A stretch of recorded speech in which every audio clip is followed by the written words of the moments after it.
All right, all right, all right. Peace, blessings, and enough love to everyone.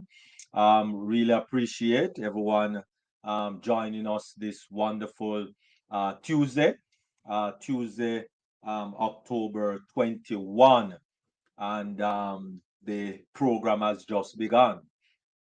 So thank you all for making deep dive, globally changing live a part of your Tuesday evening or morning or midday or whatever time it is in your time zone. We're just glad that you are here for another wonderful deep dive, globally changing lives.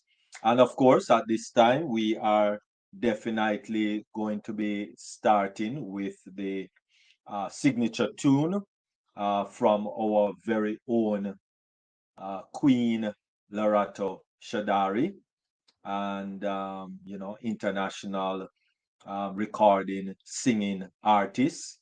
And at this time, we of course will be playing that song, which is In It to Win It. In It to Win It.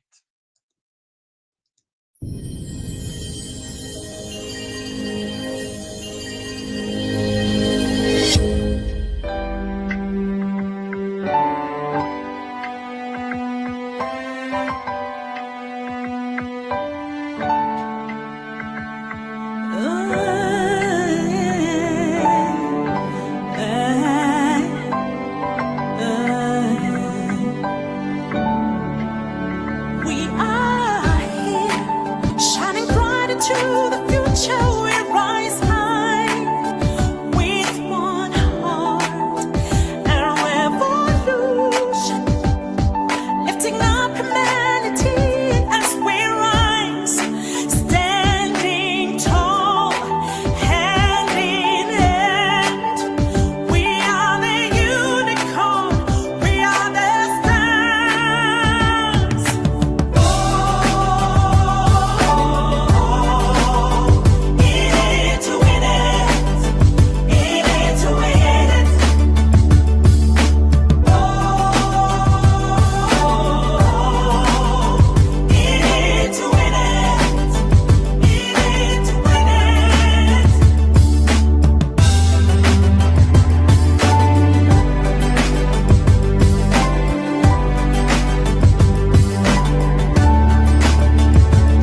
Closing doors, please. Wonderful. All right. Thank you very much, Queen Loretta Shadari. And as we move right along, we are going to start. The first presentation, of course, is the mindset. The mindset is very important to everyday living, not just in business, but everyday living. Um, the mindset is very important. And so, with us today, no stranger to us, I've been here over 3 years doing the mindset, and she'll be looking at keys to dine to dine empty, and that is part three. So if you have not seen the first two parts, just go to the YouTube channel, and you will see those other awesome dynamic um, two parts, part one and part two. This evening, we'll be looking at enemies of maximizing your potential. All right. This wonderful, awesome, beautiful, attractive speaker, international transformational speaker, actually, life coach, empowerment trainer. And yes, she has a lot of power in the power. All right. Because her power is also divine power. So it's a lot of power. And she TV talk show host, published author of 4 books. Yes, you heard me right. This young lady already has 4 books under her belt, or maybe in her waist. She's the editor and chief of Discovering You magazine. And yes, everybody wants to discover who they are. So yes, Discovering You magazine. And there's a free subscription to that magazine. And the link is also in the description for those who are on YouTube. And if you have the flyer, right, the link is there in the flyer. And so, without any further ado, wonderful, awesome, blessed doctor. And yes, she does have her doctorate and of mercy, most definitely. She is none other than Dr. Queen Dr. Tunishai A. Ford. And so at this time, we are going to ask Queen Dr. Tunishai Ford to join me at the mic to address the Thank mind. Over to you, thank ma'am. you. Thank you, Dr. Derek. I hope you all had a wonderful weekend. We had a fabulous weekend. I don't know. I think I shared with you all that we were doing a major fundraiser for our Step Up program, and we call it the Wow event. And you may say, why do you call it the Wow event, Dr. T? Because anything can happen. And it was a wow. We had a wonderful lineup, well attended, so we were very excited about that. So I just wanted to share that with you. So I had a very, very busy week and very, very busy weekend, but I'm glad to be here with you all today. And I want to welcome you all and say good morning, good afternoon, and good evening, wherever you all are in the country. Thank you so much for joining me today. And as I said to you before, this topic is very, very dear to my heart because being a transformational speaker, my main thrust is to make sure that we all maximize our potential and we all live life to the fullest. And as I shared with you all before, my topic is coming from the book Maximizing Your Potential, The Keys to Dying Empty. And this was written by the late, great Dr. Miles Monroe. So the information that I'm sharing with you is coming from his book. And like I told you, he's he's my mentor, although he's gone, but I still read his books. I watch his tapes, and I also had an opportunity to meet this gentleman. He was oh my God, a fantastic, awesome man. I mean, he was all over the world, and he really came in and did a dynamic job. I know that he died empty.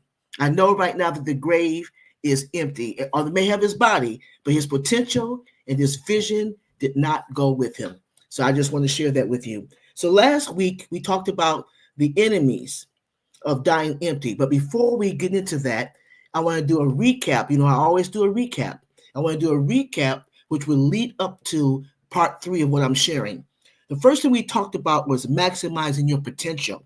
And we said that maximizing your potential involves releasing all of your God given gifts, talents, and potential into the world before you die, rather than dying with them unused. See, that's the key.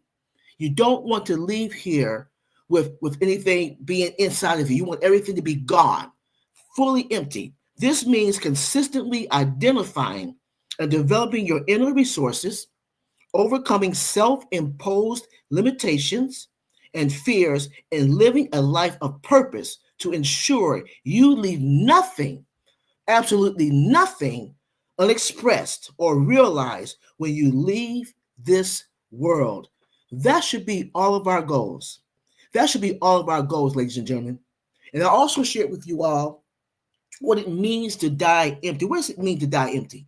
I said it means to die finished, not premature. Now, when I use the word premature, I'm not talking about the length of your life. I'm talking about the quality of your life. Did you live your life with purpose? Each day you were given, did you wake up excited about living for God, doing what God has called you to do? That's what I'm talking about. There are a lot of people who may live a long life chronologically. They've been here into their 80s and 90s, maybe into their hundreds. But what did they make? What kind of contribution did they make? What did they leave here? How did they make an impact? And that's the most important thing you want to look at. So that's what I mean when I say not dying prematurely. Okay. And the other one I talked about is to avoid the graveyard's wealth. The graveyard's wealth. And I made the statement that the richest place in the world is the graveyard. Why is that? Because so much untapped potential. People have books inside of them.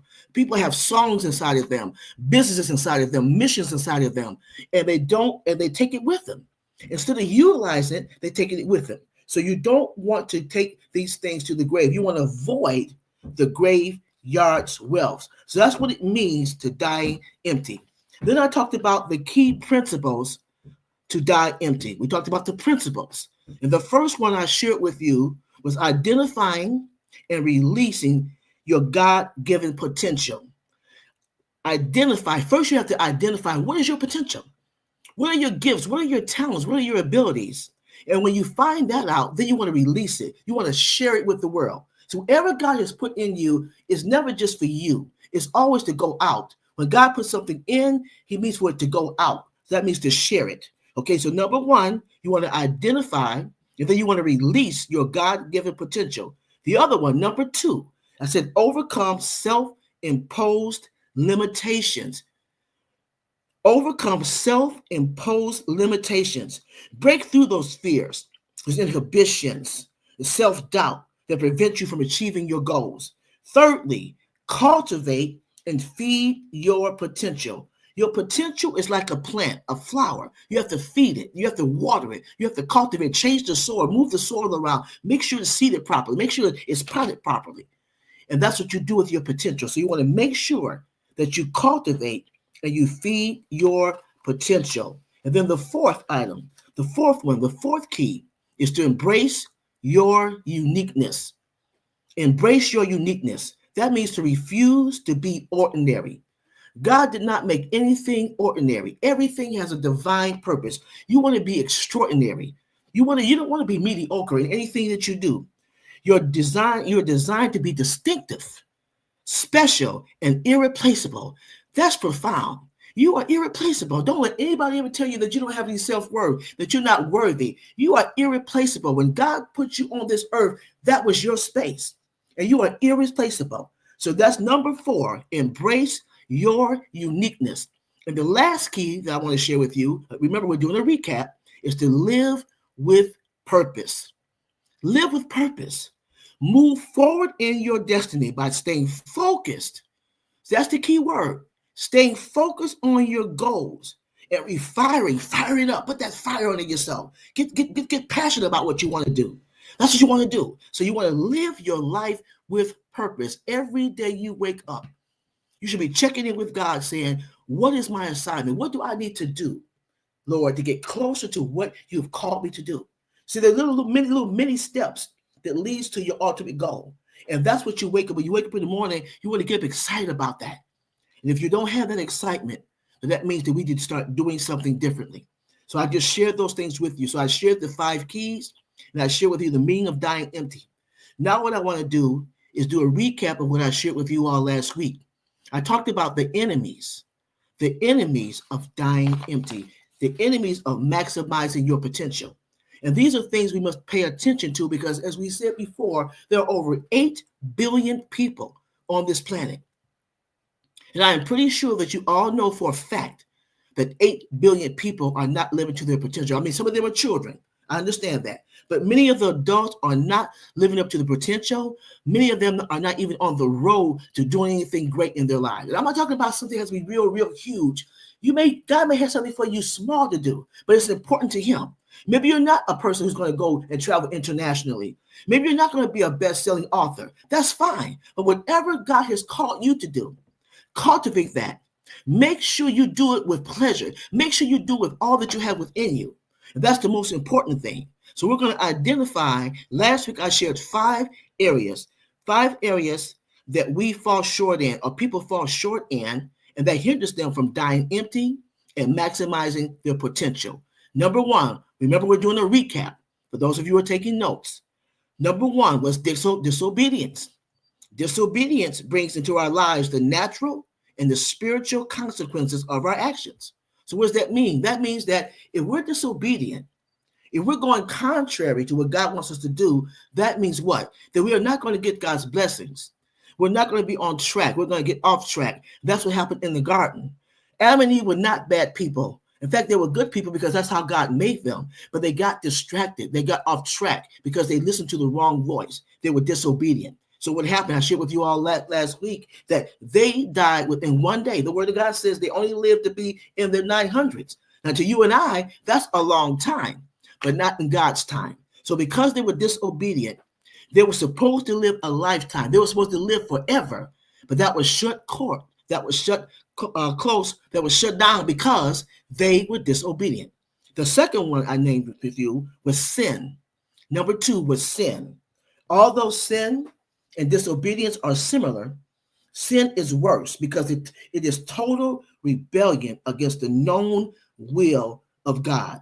Let me repeat that. It's total rebellion against the known will of God. It's like a declaration of independence from your source, which is God. Okay, which is God. You will not ever fulfill your potential. You'll never fulfill what God has called you to do when you live in sin. And when I say that word you, I'm not talking to you directly. This is anybody on YouTube, anybody listening to this particular message. Sin is a killer of dying dying empty. Sin is a killer of maximizing your potential. So stay out of the realm of sin. Number 3, this is what I shared last week. Number 3, fear. Fear is dwelling on everything that could possibly go wrong instead of what can go right. Remember, fear is false evidence appearing real. Oftentimes, we're stagnated. We don't go forth because we've made up these ideas, the scenario in our heads that oftentimes will never come to pass. And I made the statement, who told you that? Whose voice are you listening to? Are you listening to that inner voice that's telling you that you can do all things through Christ? There's nothing too hard for you, that I've equipped you to do it? Or are you listening to that voice that tells you you can't do that? That's never going to happen. And you put these stumbling blocks in front of you because you've already made some preconceived notions of how things are going to turn out. So you're afraid to step out. So number 3 is fear. Remember, we're talking about those things, the enemies that hinder us from maximizing our potential. Number 4, discouragement. Discouragement is when you have the abilities, you have the talents, but what happens is when you go forth to do something, if it doesn't happen when you want it to, if it doesn't happen how you want it to, then you get discouraged. You feel like, okay, I'm doing all this wrong. This is never going to happen for me. All right. Then you become discouraged. And what happens with that? When you become discouraged, that means again that you are not trying to fulfill what God has called you to do. You have to stay out of that realm. We all get discouraged from time to time. And I guess that's because being human. It's human nature. But don't stay there. Look at what you're doing. Look at the task ahead of you and take one step at a time. Put one foot in front of the other and keep going towards that thing. Never give up. Just because discouragement creeps in, kick it out. Let it know that you can do this and you're going to stay in the race. You're not going to give up. God has given all of us an assignment, and He's given us the abilities and the talents to do whatever He's called us to do. So while you're forming in your mother's womb, He was equipping you for your task. So don't forget that. Don't get discouraged. And discouragement has been one of the number one enemies of reaching your potential and dying empty. And the last one that I shared with you all last week was procrastination. Procrastination. I believe that procrastination and discouragement are related. They go hand in hand. Because again, if you're discouraged, what's going to happen? You're going to procrastinate. You're going to delay an action until a later time. And this destroys potential when you delay something you should be doing until a later time. Procrastination oftentimes develops that discouragement. All right? Procrastination will eat away at the core of what you're trying to do and motivating you all the time. So what happens is this.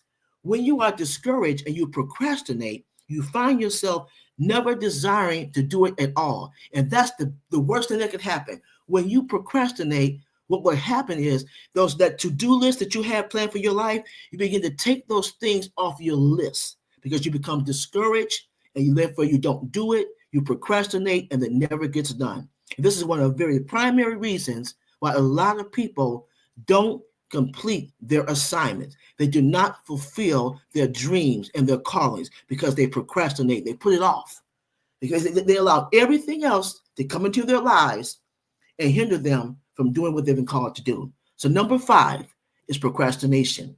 Now we want to move on to the next 5. This is part 3. We want to move on to the next 5 enemies of maximizing your potential. So if you're taking notes, number 6, we are now on number 6. Number 6, past failures. Past failures. We are often unwilling to take risk in the present because of failures in the past. Let me repeat that. We are often unwilling to take risk in the present because of failures in the past. Ouch. Anybody can relate to that?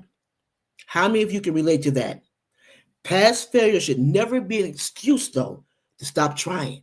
But oftentimes that happens, okay? So it's, I always tell people, it is better to try and fail. And you already know this. We talk about this all the time. It is better to try and fail than not to do it at all. If you don't try, then you don't do. If you don't do, then why are you taking up space on this earth? Think about that. You're taking up space on the earth and you're not doing anything. And that's what happens. You're definitely not fulfilling your potential. You're definitely not trying to die empty. I want to share a story with you all, and it's a true story. Most of you may know of the well-known pastor named T.D. Jakes. Most of you may know who he is. But you may not know his beginning. Many years ago, before he got his start, and before he became one of the largest pastors in the United States, he has one of the largest mega church in the United States. And years ago, before he got started, he used to go on this program called the Trinity Broadcasting Network. And he went there to audition because he wanted to see if he could have a program. He wanted to start a program on that particular network. But he would go every year at a certain time when they invited people to come or different pastors to come. And I guess it was like an audition, so to speak. But he went and it always never panned out. So this particular year, when he went, he told himself he wasn't going to go this time. He said, I'm not going this year because it's never going to happen for me. I know it's not going to happen, so why even try? But that still quiet voice, and you all know who that still quiet voice was. That still quiet voice said, go this time. Go one more time. And then I guess it was a struggle because T.D. Jakes was saying to himself, no, I'm not going. It's not going to happen for me. But that still quiet voice, go this time. Go. So he said, okay, I'm going to go here. I know nothing's going to happen. It's not going to pan out, but I'll go. So he went this time.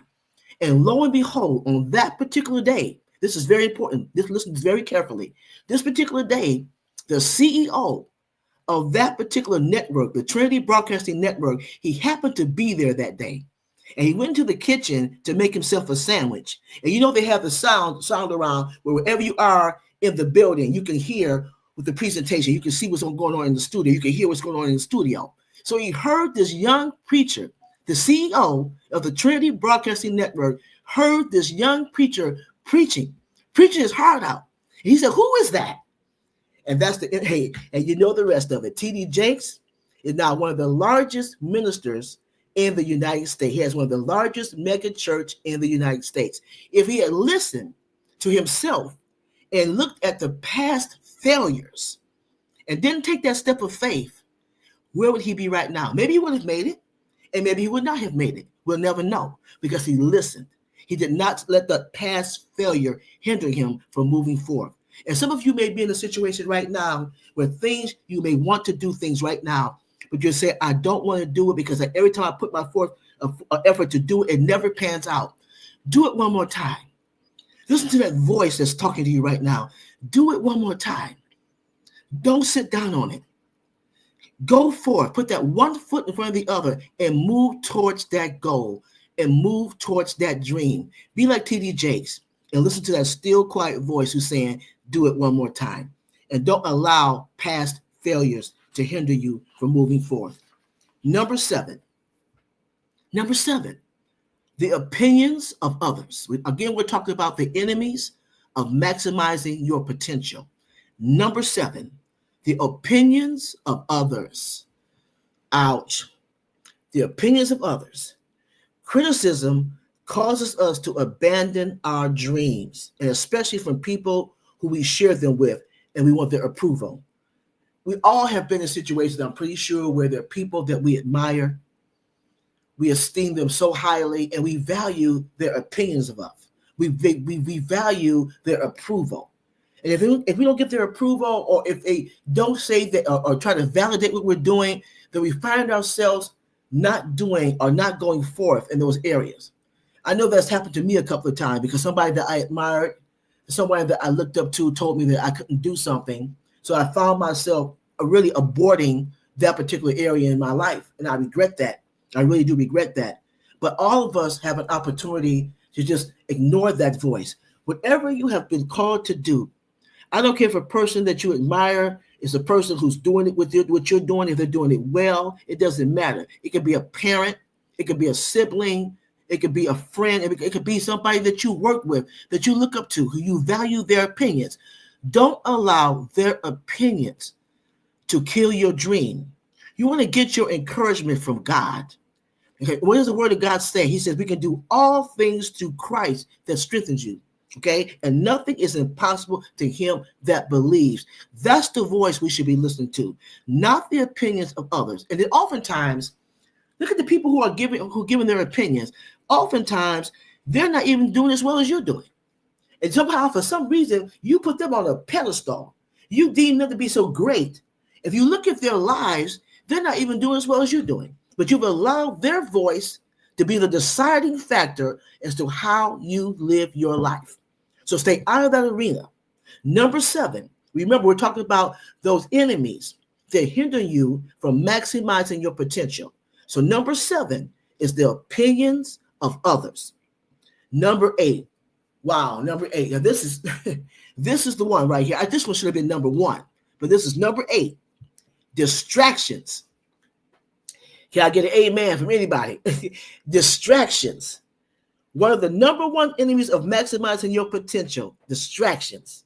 Distractions come to stop our progress towards a goal or change the speed of the progress. Let me repeat that. Distractions come to stop our progress towards a goal or change the speed of the progress. Wow. How many of you been there? Some of you may be in that area right now, distractions. Other things are thrown into your path to slow development of your vision and to move ahead in God's timing. In God's timing. And I'm going to name 3 areas that distraction normally comes. There are many more, but I believe these are the three tops. The first one are relationships. Being in toxic relationship. It could be with a relative. It could be with somebody that might be a co-worker. It could be with a romantic relationship, but relationships. Instead of you staying focused on what's ahead, you allow these toxic relationships to interfere with God has called you to do. The voices in your head, the relationship, this person may not be a part of the dream or the scheme, but because you're in this relationship, you become stagnated. How many of you have ever been in that situation? I wrote a book called I Miss the Hugs, but Not the Hurts, coming out of codependent relationships. I'm guilty of that because I allow, and I'm just being transparent, I allow toxic relationships to interfere with me doing what God has called me to do. And yes, it did set me back a minute, but I'm on the right track now, and I have not looked back. But many of us have been in that predicament where we've allowed relationship. It doesn't have to be romantic. It could be a family member. It could be a person you call friend. It could be a coworker, whoever they may be. But they're not part of God's plan. Then it's a distraction. The second area are money issues, right? If you're so busy chasing the dollar because you don't have enough income, maybe you're in debt, you can't make ends meet, you're in an impoverished situation. Of course, that's a distraction.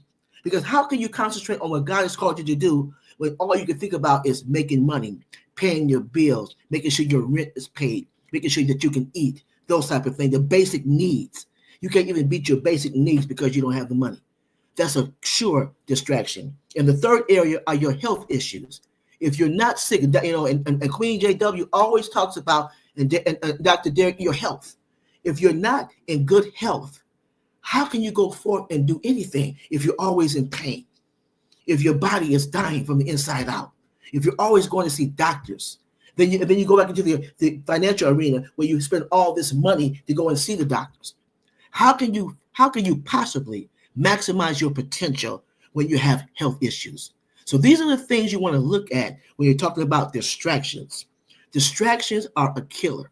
You want to stay out of that arena. Open up your eyes. Take the blinders off your eyes and begin to look at the situation. If you have toxic relationships, get out of them. If you have money issues, learn how money works. Read books. Talk to different people. Get a financial advisor. Get a counselor. Go into a person who's doing money coaching. Whatever you need to do to get your finances together. And last but not least, take care of your health. That's your wealth right there. Take care of your health. So number 8 are distractions. Number 9, we're winding down. Number 9. Now this one I'm going to share with you. You may say, well, Dr. T, I don't quite understand that one, but let me explain this one. Number 9 is success.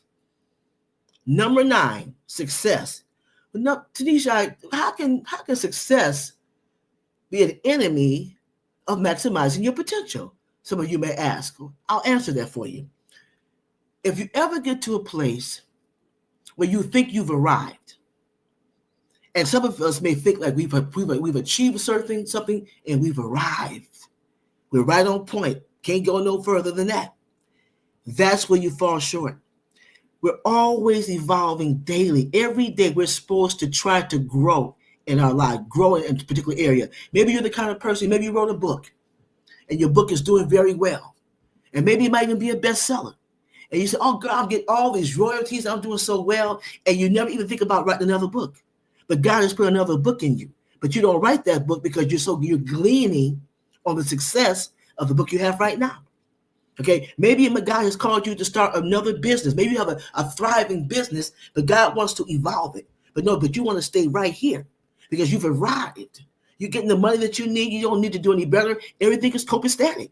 Okay, so that's why success could be a hindrance because you can't seem to, you won't grow because you feel like you don't need to. You've got you where you want to be. And that is the biggest mistake. You always should be growing. You should always be evolving. You should always be trying to improve. So when you think about success, think about this. You want to have a mindset where you accomplish and you don't want to dwell on your previous successes. Don't dwell on the previous successes. Think about the ones that are to go ahead.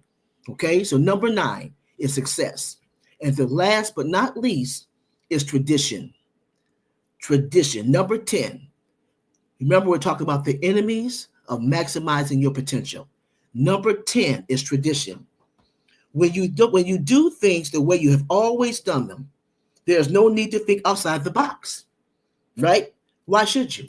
All right. I'm a traditionalist.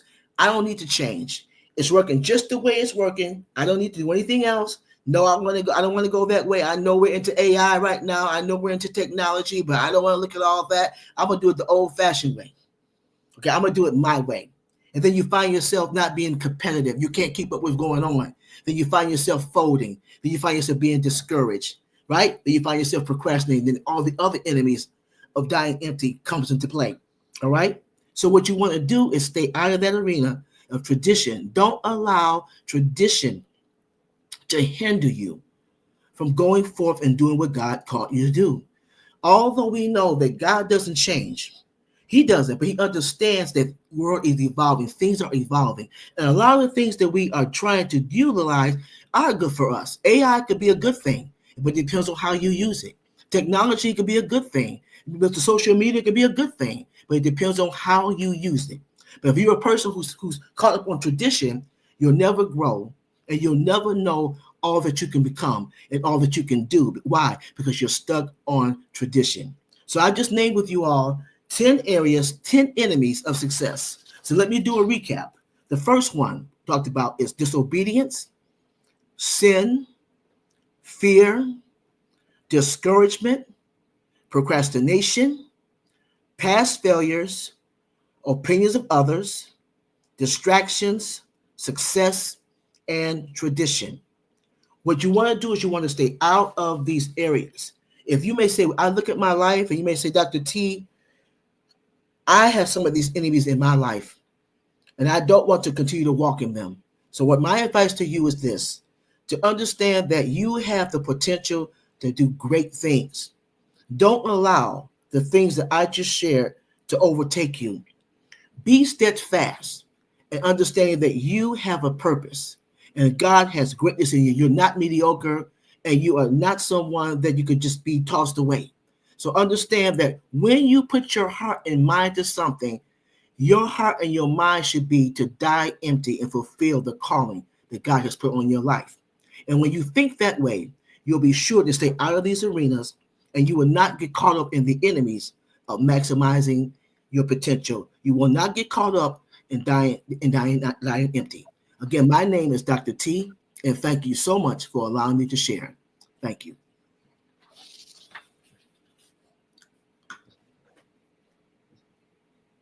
Wonderful, wonderful, wonderful. Thank you very much, Queen Dr. Tunishai A. Ford. That was awesome, awesome, awesome, awesome sauce. Really appreciate it. As a conto, some, you nailed it, most definitely.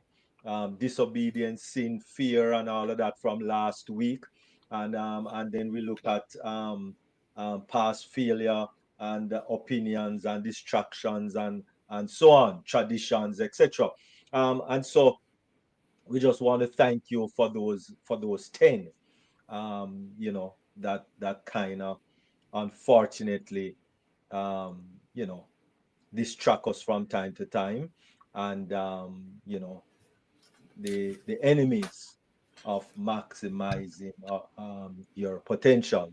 So let us not um, go in the direction of those enemies, but let us use those as a stepping stone, as keys, so that we don't we die empty, right? We die with everything out on the table.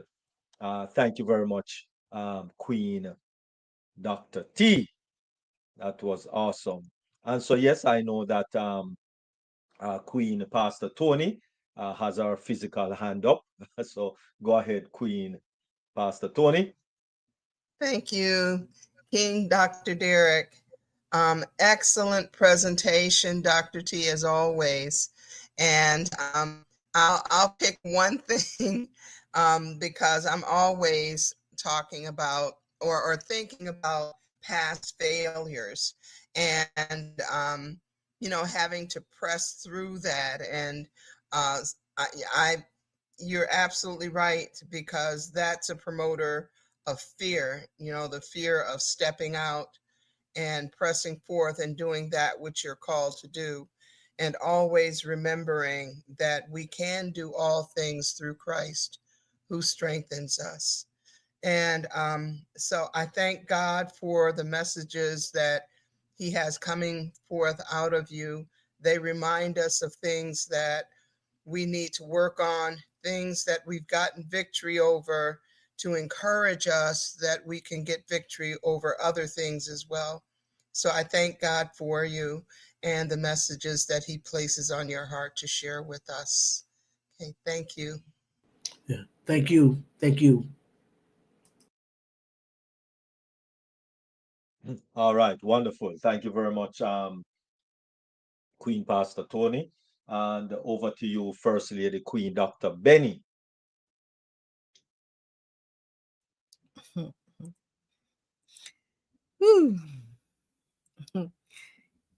As you all know, greetings to my brothers and sisters, my queens and kings around the globe. I just want to take this special moment to thank you all. Thank you all for coming. You guys came here just because you want to listen to Dr. T with her message, her inspiring message, which is very empowering to everybody when it comes to this mindset. Um, as Dr. Derek stated, that mindset is very important because our CEO as well love the mindset. Before I proceed, greetings, yes, greetings to everybody. I want to take this special moment to thank King Dr. Derek for giving me this amazing opportunity to share a word or two. But before I proceed, I want to say thank you to our Heavenly Father. There is no one like Him. There is no one. Uh, he created you and I in His image. Um, it's because of Him that we are all breathing together at the moment. And you and I, we are not paying for it. That is why I just want to say thank you, Father, for waking us up this morning, taking up to our various location, wherever we went today, and we came back safely. We thank you, Father, in the mighty name of Jesus. Amen. Queen Dr. T, your message, like I stated, is very inspiring. Thank you so much for sharing this incredible mindset. As we knowing the topic, keys to dying empty, part 3, enemies of maximizing your potential.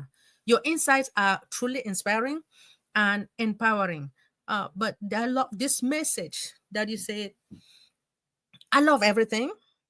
This one says, past failure should never be an excuse. As you know, it is really happening in real life.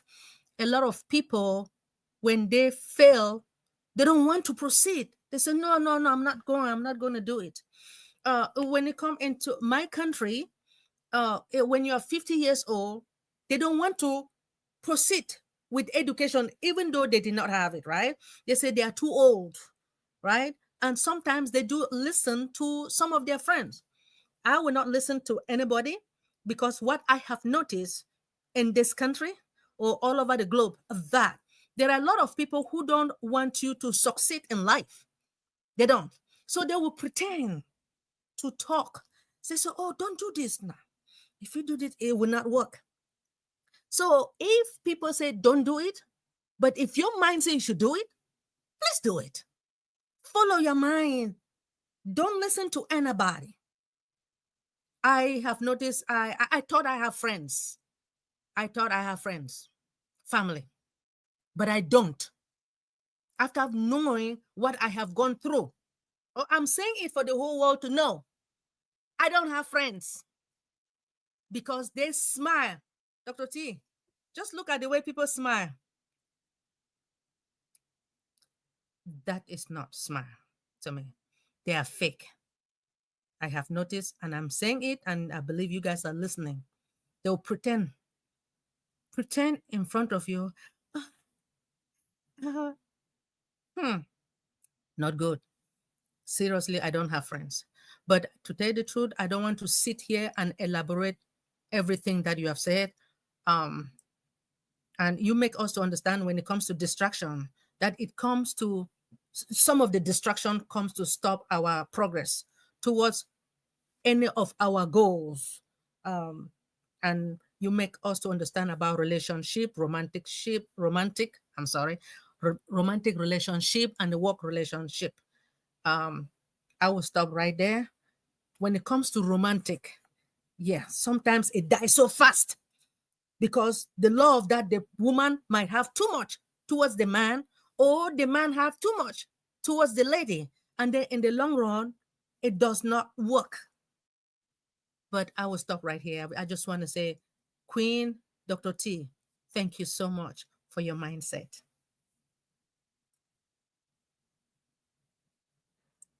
King Dr. Derek. All right, wonderful, wonderful. Thank you very much, First Lady Queen Dr. Benny. Really appreciate that. Was awesome, awesome sauce.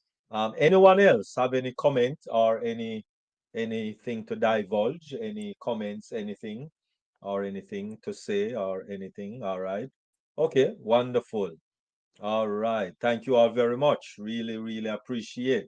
And so moving right along. Oh, sorry.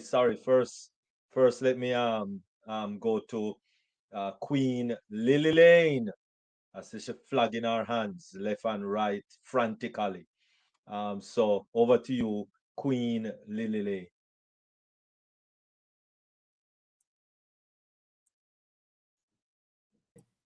Thank you Oh, so much, Dr. Derry. I couldn't find my hand. oh. That don't sound good. But you saw the real one. I couldn't sign it. All right. But anyway, thank you so much for this opportunity.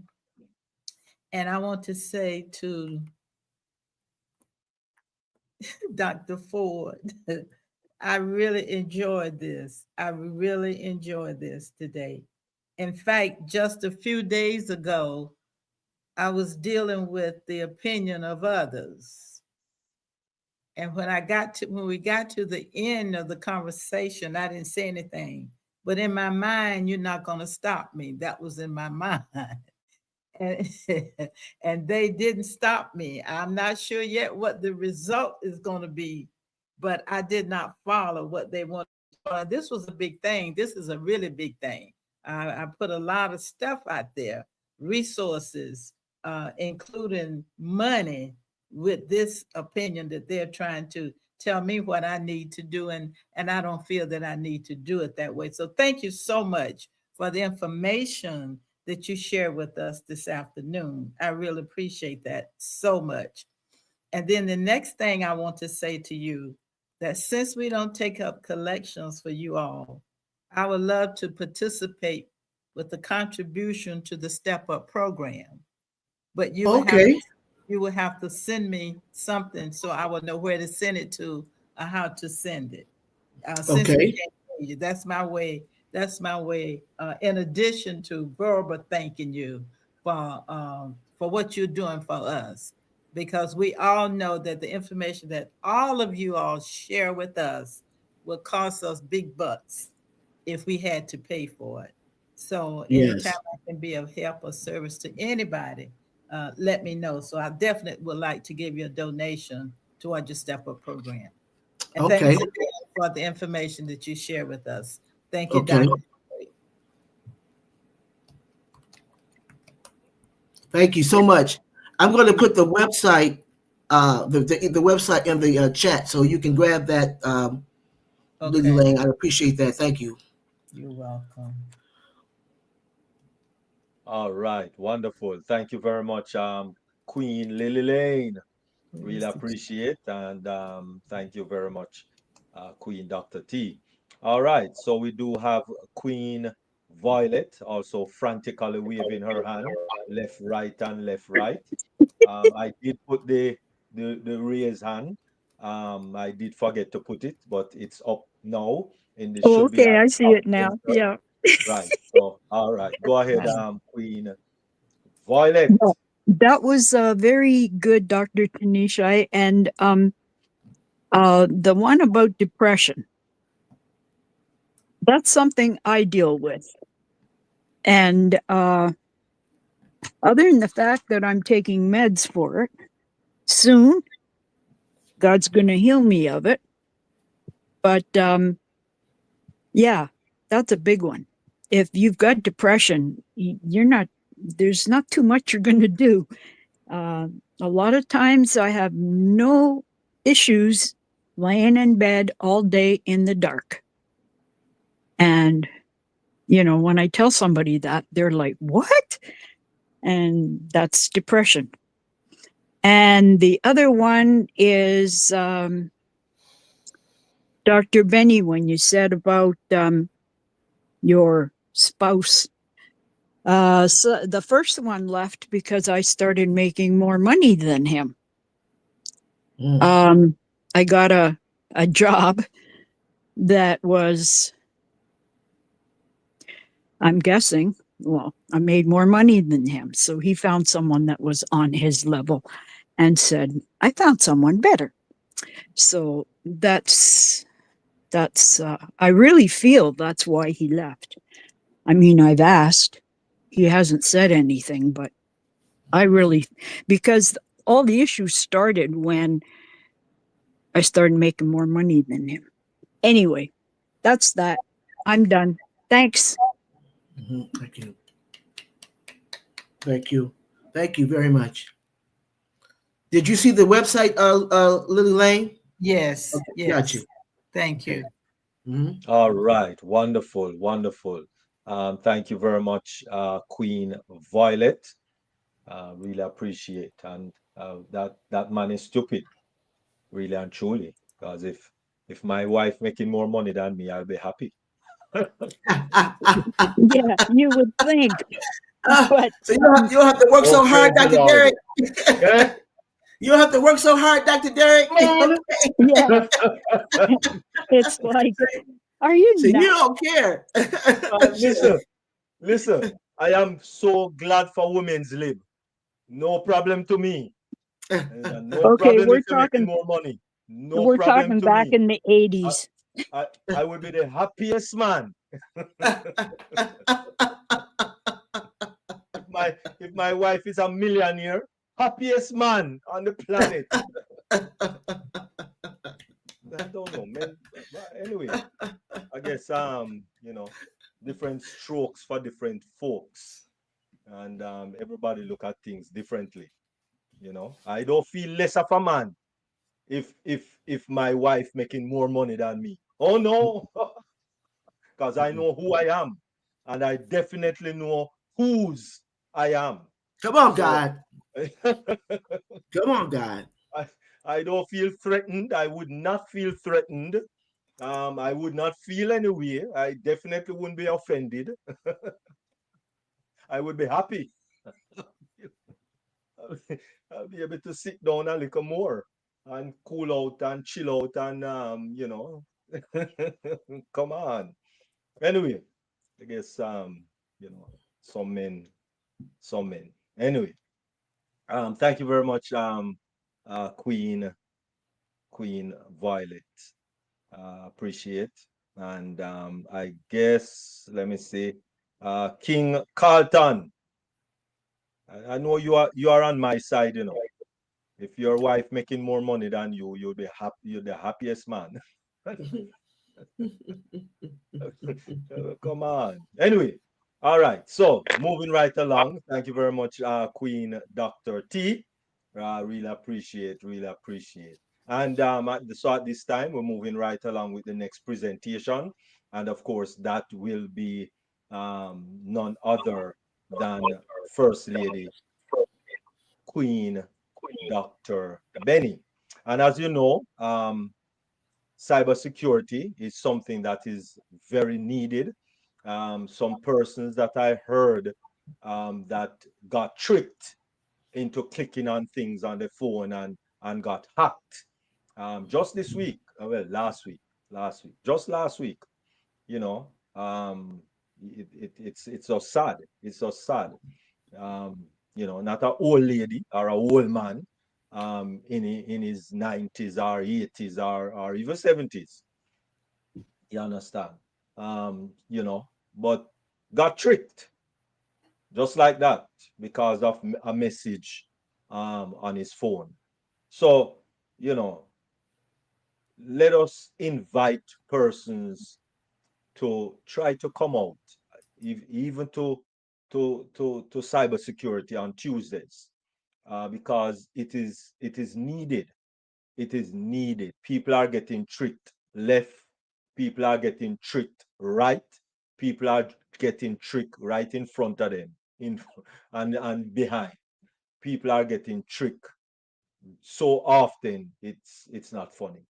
And so let us invite persons to come out to deep dive on Tuesday, if it's even just for cybersecurity, because every person, um, you know, almost everyone on the planet have some kind of a device, unless in some bush that it don't reach you as yet. But every civilized, I don't want to use the word civilized, every modern type of country or city or state or whatever they call it, village, persons have some kind of a device, electronic device, which is connected to the internet. All right. And so, therefore, cybersecurity is really needed for every person that has a device, right, that connect to the internet, the world wide web. And so please invite persons to come out, to listen to our next presenter, um, Queen First Lady Dr. Benny. Cybersecurity, and of course, she is none other than um, the First Lady, and we know that she has her doctorate in cybersecurity. That is what she do for a living. So she's not rusty. It's not something she did many years ago or just dabbled in it. She's very professional in cybersecurity, and as I said, she has her doctorate in cybersecurity. She's an entrepreneur, international, well-renowned speaker and presenter. And we are now going to ask our First Lady, Queen Dr. Benny, to speak at this time. Thank you. Thank you so much, King Dr. Derek, for giving me this opportunity. This is my continuation of my last week topic, stated how the KYC process help to prevent fraud. As Queen Dr. T always said, let me recap, right? Uh, Now, the KYC, which is know your customer process, it is really an essential safeguard that will help financial institutions and organizations to verify customers' identity, access risk, and prevent fraudulent activity. It also ensures that only the legitimate individuals or businesses can gain access to the financial system, creating what? The foundation of trust and security. As you know, security is very important, uh, not only at work, but in your own house. That's the way I look at it. And I mentioned the key ways KYC prevent fraud. We talked about identity verification, customer due diligence, prevent of money laundering of financial crime, ongoing monitoring, and building trust and transparency. So when it comes to that identity verification, KYC will require customers like you and I to provide valid verification and proof of address, as I stated last week. And the process now is going to prevent the identity theft as well as false accounts and imprisonment. Okay, so at this moment, we are going to dive to the continuation of what I stated last week. Like, what are the main the main steps in a KYC process? So one of it is like to know your customer, which I stated that is a systematic approach. The first is customers identification program. With this customer identification program, the process starts, all right?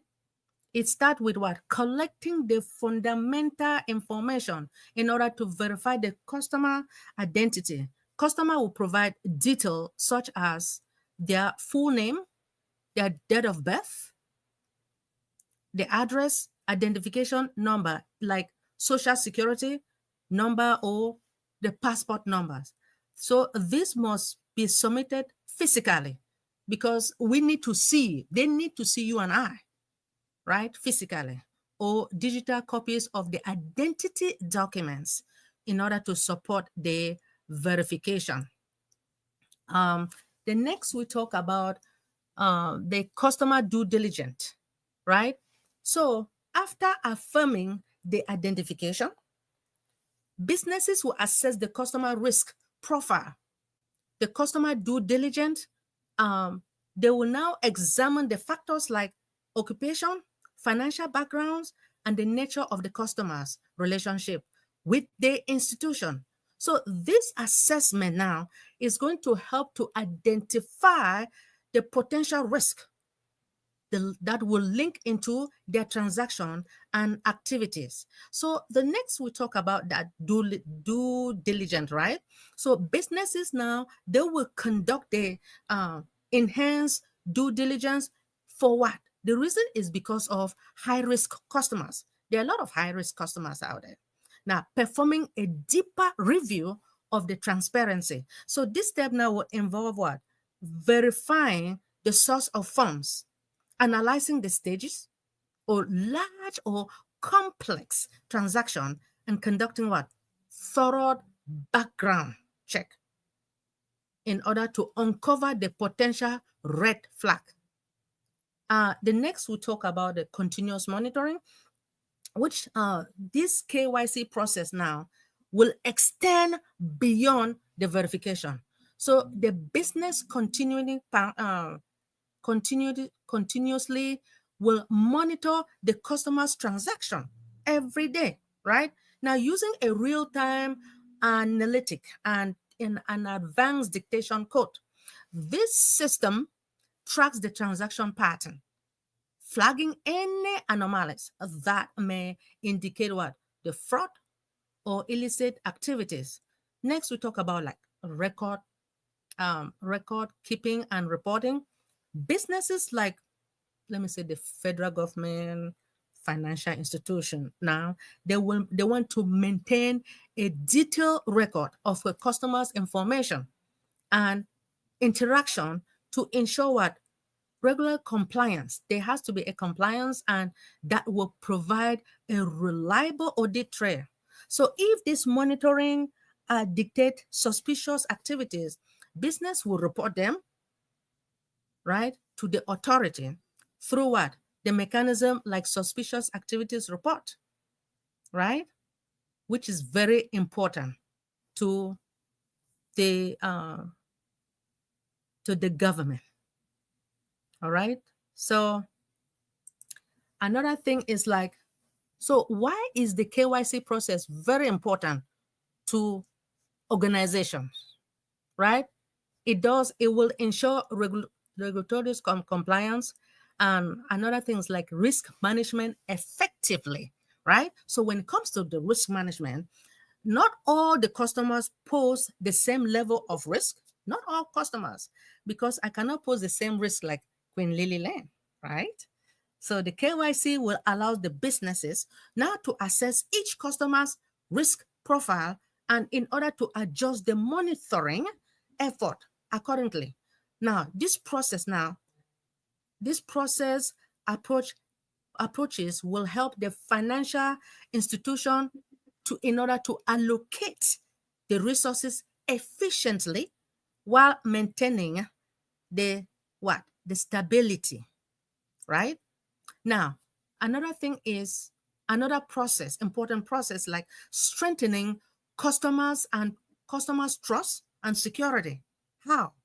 Now, with the cyber threat, right, which is occurring out there uh, on the rise, wants a lot of customers like you and I will want assurance, right, that their personal and financial data is being secure, as Dr. Derek said, right? So a strong KYC process reassure them that institutions are committed to protecting you and I, our identities and the funds, fostering what? Long trust term, right? The term trust. Now, another thing is like supporting the global uh, business opportunity. How? As financial transaction increasingly crosses the border, the KYC will provide what? A standardized way. Now, in order to verify the identities worldwide, this will what? It will enable the businesses to expand internationally with confidence, right? Knowing that all the parties meet what? The security as well as compliance standard. Huh? Now, another process is like driving the data driven decision making. Now, when it comes to this KYC is not just about the compliance. It's not. But it also provide what? Valuable customer insight by collecting the data. Businesses now, they can now improve the products, they can refine market strategies and also enhance what? The customer services, ultimately by driving the growth and innovation. Now, so by implementing this strong KYC process, financial institutions now, they will provide themselves from fraud to maintain compliance and create what? A safer, more trusting financial ecosystem. Now, when it comes to the electronic, because everything nowadays, I shouldn't say all, is electronica, right? Most of the time, when you go to the bank, you may not want to go to the bank. You can just sit at home and log into your bank account and to get what you want. If you want to send money somewhere, you can use your Zelle. Isn't it Queen Lilyland? You send, yeah. So using electronic know your customer verification. It is, as we all know, it's a digital alternative to traditional identity verification, using the technology to speed up and secure the process. So instead of handling physical documents, customers now will submit what? Digital ID identification, right? We will submit our digital ID now through online platform or a mobile app, eliminating in-person visit and paperwork. So the electronic KYC, identity verification, facial recognition, and identity and digital account opening. So the eKYC, what does it do? it it enhances the identity verification, okay, by integrating with the biometrics or authentication, such as the facial recognition and the fingerprint scanning, right? Adding an extra layer of security that's hard to forge. With your fingerprint, nobody else, I believe, can steal. So automated system will now verify the data instantly against the government and the third-party database in order to reduce human error and speeding up approval. Okay, so by securing, security is a top priority But a lot of companies did not know the importance of security. Nowadays, it is somehow a top priority. Okay, with an advanced encryption, protecting the sensitive data and minimizing fraud risk. Now, automating the KYC, right? It also lower the cost, cutting the need for manual processing while allowing businesses to scale the efficiency. So by adopting the eKYC or the electronic KYC, right?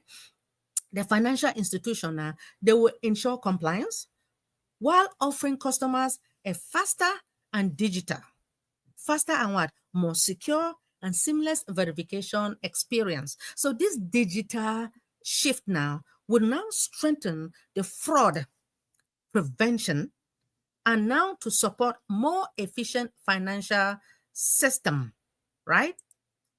And know your customer, KYC compliance and regulation. So what are they? One is called KYC, of course, and one is the global regulatory framework. So this one, the KYC compliance is now shaped now by international regulations in order to design to combat money laundering, terrorism, financing, other financial crime. Organizations like the Financial Action Task Force, it now what it does is that it set the standard, the guide for local policies and the financial institution which must be aligned with this framework in order to implement strong KYC protocol, right? As you guys know, I say something about anti-money laundering, right? It does have a requirement. So the KYC is a core component of the anti-money laundering. We'll talk about the laws, which now it requires what? Any financial institution to identify and report any suspicious activities, right? So when it comes to customer identification program, the key part of the KYC compliance is the customer identification program, which now it will outline the minimum information of the business, which businesses must collect before opening the account. There are certain things that businesses must collect, right? So this include what? The identity using the government issue document and a reliable data source in order to prevent the fraudulent access to financial activities. Now, there are some consequences. The consequences of non-compliance. Failure to comply to any KYC within the financial institution and money laundering regulation can result to what? Severe penalties, including what? Hefty fines, legal action, and reputational damages. In order to avoid this risk, right? What will happen? Institutions must continuously update their compliance practice. They have to invest in employee training, right? And in order to adopt the advanced technology for identity verification and monitoring. Okay. So in conclusion, by implementing these steps, the KYC process will strengthen the financial security. It is also going to reduce the risk of money laundering and other financial crimes. Also, it will foster a transparent and trustworthy financial ecosystem by enforcing the strict KYC protocol. Banks must protect themselves from financial and reputational risk by what? While ensuring a secure banking environment for customers like you and I, as a financial crime tactics will evolve. The banks continuously enhance KYC measures in order to stay ahead for the emerging threat. So more than just a compliance requirement, KYC will strengthen the security and also the transparency, fostering what? The trust between the businesses and customers. As regulation will tighten the technology advances, so the KYC itself, right? The process now will continue to evolve, now remaining a cornerstone of fraud prevention and digital security. Thank you. Thank you all so much for listening. And just to let you guys know where I got my information from, how KYC process helps to prevent fraud, as well as the next presentation on the intersection of KYC as well as the data privacy. Thank you all for listening. All right, wonderful, wonderful. Thank you very much, First Lady, Queen, Dr. Benny. Awesome, awesome, awesome information. Thank you very much. And anyone have any? Well, of course, yes. Go ahead, Dr. T. Yes. Oops, sorry. Thank you very much, Dr. Benny. Always a lot of information. So now, how soon will they really start implementing the facial recognition and the biometrics for the KYC? Do you have? Is it going to be within the next couple of years? Because I know they're not doing it now, are they? Because I mean, my bank doesn't use that measure for that. So right now, so when do you see that coming to fruition? I will get back to you, Queen Dr. T. Okay. I don't know it now, but I just know about the fingerprinting at the moment, which I believe. Okay, so what about that? So how soon? Because right now, my bank does not require that this time. Is it going to be something that's going to be global, or is it just coming to certain areas? What? It's going to come into certain areas, because even if it Okay. is global, there is no guarantee that a lot of companies will utilize it, because I Okay. know companies are utilizing the fingerprinting at the moment. Okay. Yes, Okay. please. Thank Okay. you. Thank you. Thank you very much, Dr. Benny. Thank you. More Thank likely it you. might come in phases, because a lot of bank have the facial recognition on their banking app. It's not mandatory, but it's there. You can choose to use it. So they're going to implement it by stages. I think. Well, that's what they are doing, right? So right now, you can opt to do facial recognition on your banking app. Okay. All right. Um, any other comment, question, or anything? All right. Okay, because mostly that's where, for now, that's where you're going to need it, really. It will be on your banking app. They would have to spend money to put all of those features in at the physical local location or at the physical bank, at the door, because right now most bank they just swipe your card and you can enter the bank ATM machine area any hours of the night.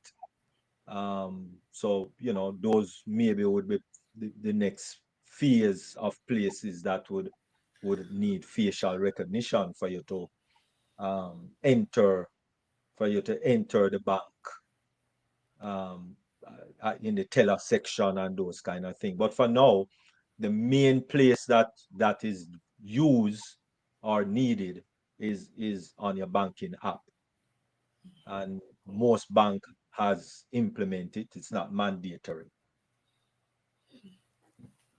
Okay. Yeah. Thanks. All right. Any other comment, question, or anything there? Thank you very much, Queen Dr. T. And all right. Okay. All right. So therefore, Queen Dr. T, you're closing. Thank you very much, Dr. Derek. Thank you again, Queen, Dr. Benny, and everyone else on this platform, Violet, Elaine, thank you for your comments. I really do appreciate you, Dr. Derek. I appreciate you all. We want to make sure that our goals line up with the Word of God. And the Word of God tells us that many are the plans in the mind of a man, but only the purpose of the Lord will be fulfilled. And that's so profound. I do apologize. I know that's in Proverbs, but I don't remember the verse, but it's in Proverbs. But I always quote it and everything, so I'll try to, when I come back later on, I'll have that scripture reference for you. But that's profound to me. Many are the plans in the mind of a man, but only the purpose of the Lord will be fulfilled. So what is he saying? He needs to be the pilot, not the co-pilot. He needs to be the captain, not the co-captain. He needs to be the one in charge. He created all of us uniquely. And so he's given us everything we need to fulfill what he's called us to do. And unfortunately, we do have self-imposed distractions, self-imposed limitations. And this is the arena that we have to work at. It's not going to come overnight. Like Lily Lang said, and like Violet, we all have areas that we feel under attack. We just don't know how to conquer it right now, being human. But I do believe that God has equipped us to understand that we are not in this fight alone. He knows we're human. He knows that we have frailties. He understands we have faults and we have areas that we struggle in. But I believe with all my heart that if we continue to stay focused, and just work on one by one, identify those areas, those enemies that we know are hindering us, and begin to chip away, like we do a chisel on a rock, begin to chip away at it. And before you know it, it'll be gone. It didn't come overnight being fearful. It didn't come overnight being discouraged. It didn't come overnight, succumbing to past failures.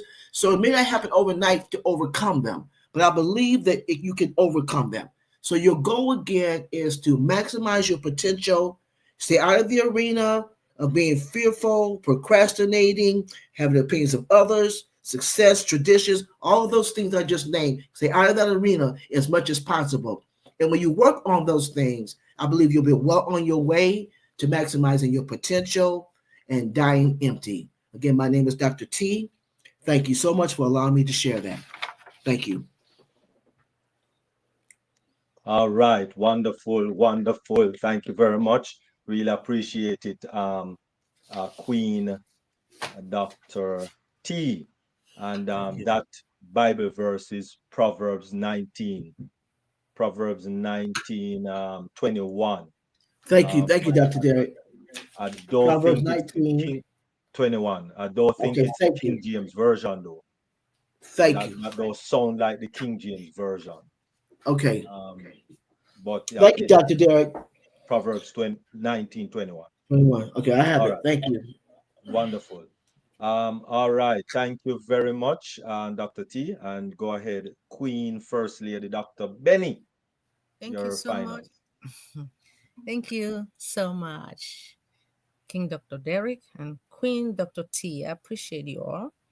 And thank you for that question. With your question, now it's going to push me now to go and do my research. Thank you for that. I know it's important. Thank you. So, the KYC process, as we all know, it is a cornerstone of a financial security and the fraud prevention. So by verifying the identity, monitoring the transaction, and maintaining compliance, KYC right now is going to protect both organizations and customers from financial crime. Now, ultimately, it builds the transparency, the trust, the integrity, and within the financial of the ecosystem. So more than just a compliance requirement, the KYC now will strengthen your security, right? It will strengthen your security and the transparency. Now, by fostering between the businesses and the customers, just like you and I. So as the regulation tightens, the technology advances, the KYC process now will continue to evolve, right? By maintaining the cornerstone of a fraud prevention, as well as the digital security. based upon what I stated before on those 5 steps from the framework of verifying the customer identity, right? You assess the risk, and then it also ensure the compliance. Now, this KYC process now, it does play a crucial role. Now, in fraud prevention, right? The security enhancement, that it will foster the trust and the financial institution. So by following this regulation, what will happen? Financial institutions not only protect themselves from the fraud, but also they will contribute to what? To a more secure and transparent global financial. Thank you so much. All right. Wonderful. Wonderful. Thank you very much, First Lady Queen Dr. Benny. Really appreciate. And so, as we pull the curtains down onto yet another deep dive, globally changing life, just want to thank everyone that is here and for especially our 2 presenters and those that are also on our varied YouTube channels, watching it live and will be watching it in the future. Remember, this week continues with the Yvonne Duo, and that is 1 p.m. Eastern Daylight Time. You can go and check in your oh oh yes. I think there is an update that is there, and Ash Mufari did come on today, 21st, yes, did come on today, and just assure us that we are good to go. And so before October finishes, the the link to the platform should be available. So don't be worried. Just let us continue. Be patient. Who is still with this whole program? If you are not, then just you know quietly remove yourself if you want, so to speak. But it don't make any sense that you work up yourself, um, saying dirty things and so on. That's not um, adult life. Um, so please, thank you all very much. And of course, Thursday, we have oh we have Passion. oh Passion. we have oh passion on Tuesday. Okay, I was a little distracted.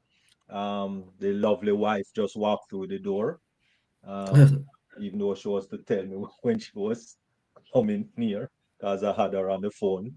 But anyway, yes, so Oh Passion, Singapore, Malaysia at one, not one. I see our face there. At 9 a.m. Eastern. Oh my goodness, you see, I'm getting distracted. 9 a.m. That's a good Eastern Daylight distraction, Dr. Time. Derek. That's a good Yes, very good distraction. distraction. That's Pretty lady, look how a good distraction. look how she go to work, man. Like man would have take you away, man. Oh my goodness. Pretty girl going to work. Anyway, yes, so therefore, and then of course, on Thursday evening, 7 p.m. Eastern Daylight Time, it's once again deep dive. And then remember on Sunday, 12:45 p.m., it will be Dream Team.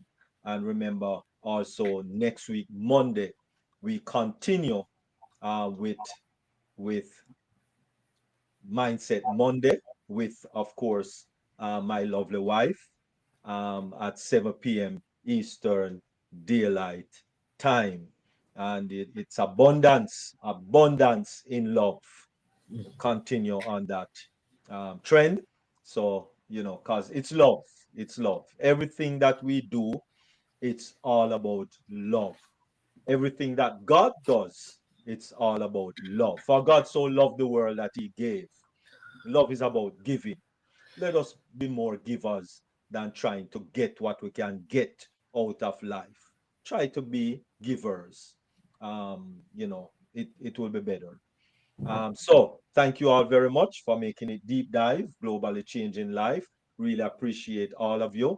And thank you all very much on the YouTube channels, as I said before. And we are going to close things down on our YouTube channel. So YouTube, take care. Thank you very much. Really appreciate, really appreciate, really do appreciate.